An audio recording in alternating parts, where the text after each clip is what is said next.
Le stade doit être à Gerland, pas à Dessines.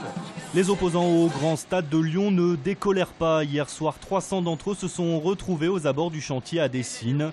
Dans leur viseur, le début des travaux de voirie et de prolongation du tram T3, alors que le financement du stade n'est pas encore complètement bouclé.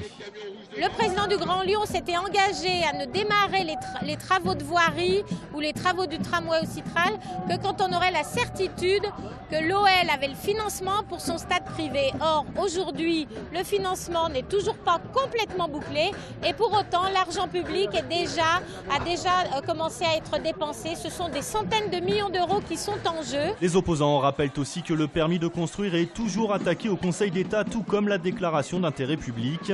Et même si le projet du stade semble inéluctable, selon eux, rien ne dit qu'il se fera selon le calendrier fixé par l'OL. On voudrait bien que l'on nous rencontre et voir, si possible, une rencontre avec Hollande, puisqu'ils soutiennent le projet. Jusqu'à quand? Aujourd'hui, le stade ne sera pas prêt pour l'Euro 2016. Il faut qu'ils se mettent dans la tête. Alors prêt ou pas prêt, quoi qu'il en soit, le calendrier sera serré, c'est certain. Selon les termes du contrat de réalisation, le futur Grand Stade doit être livré à la fin de l'année 2015, avant de subir toute une batterie de tests en vue de son homologation pour l'Euro 2016.